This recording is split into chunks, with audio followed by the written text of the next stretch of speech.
Salut les copains, on reconnaît un pseudo-amateur de vin parce qu'il dit du mal du muscadet et du beaujolais et qui pense qu'en Provence il n'y a que du rosé. Donc je suis avec le vigneron qui change l'image de ça. Peter Fischer, il fait des grands vins rouges et des grands vins blancs.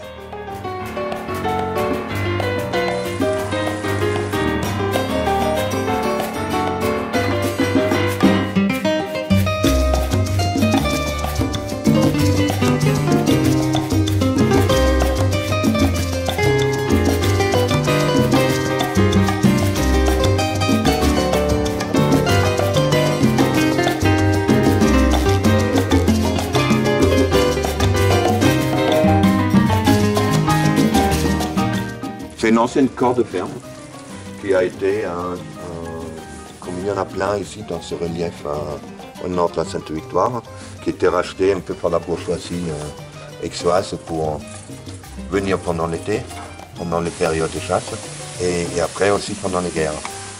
C'était des fermes où il avait de la polyculture, des céréales, des bétail, des chèvres, des moutons, etc., pour pouvoir vivre en autonomie. Oh, ici, on est dans le contexte du sud, ouais. C'est vraiment les domaines, maisons de maître et les vignes autour.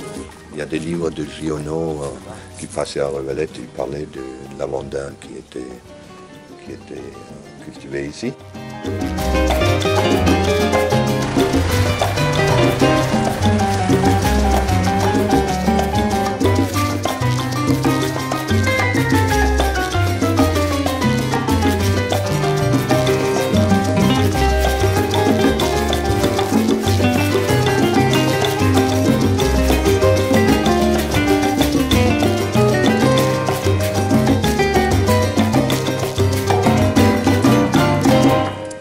Ça a évolué dans le temps aussi, mais aujourd'hui, moi, je suis un grand fan du Grenache.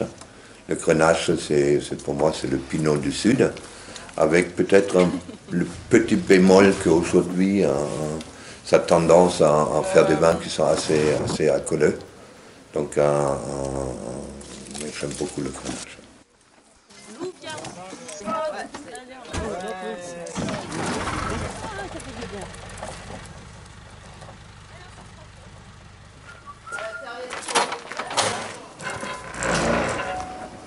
Là, c'est pour le pur. Ça fait depuis presque une vingtaine d'années que je travaille avec les œufs en béton naturel. Mais l'idée, c'est des vins expérimentaux pour moi. C'est pour regarder vraiment jusqu'à où on peut aller avant de se casser la gueule. C'est des vins qui sont complètement épurés. Pur veut dire, dans l'absolu, produit uniquement du raisin. Et je cherche vraiment quelle pratique on peut appliquer pour sauver du jus tout justement fermenté jusqu'à la bouteille sans ajout aucun. Là par exemple on a le Grand Blanc 2015. J'ai plein de constellations sur des cuves en béton, des œufs en béton, des cuves en béton, des vieux foudres de 500 litres, des vieux foudres de 2500 litres.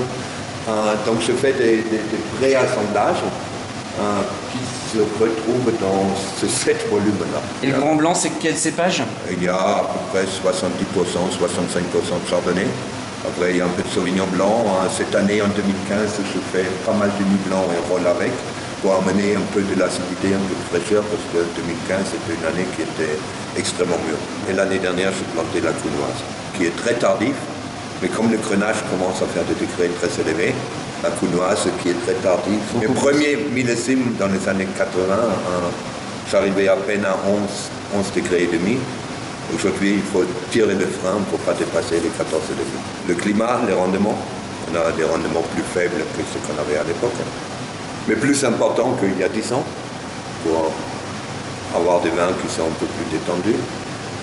La viticulture, une surface foliaire plus importante, la biodynamie, tout ça, c'est des choses qui ont amené que le raisin mûrit plus aisément qu'à l'époque. Voilà. Et ça fermente. Nickel. Boum. Et là, le feu de barrique. Donc il y a, selon les cépages et les vins que j'ai fait, des contenances différentes, des foudres de 18 hectos avec des grosses duels plutôt pour des cépages oxydatifs. La barrique avec une surface d'échange plus importante, plus de barriques récentes pour des cépages plus réducteurs, comme la Syrah. Pendant qu'on a bouffé, je crois que ça commence, regarde, ça commence à couler là. Ah merde, ça commence à fermenter. Alors on tenait il y a 2 jours, et là ça commence, on va tirer du jus cet après-midi parce que ça va déborder. Il faut qu'il est immergé dans le jus. Si on le laisse sans l'immerger, ça sèche le chapeautement, il sèche, ça fait une barrière avec le vin. Il y a de l'air qui est là, il y a des bactéries qui se mettent dessus. Donc on mélange pour extraire tout ce qu'il y a dans la peau.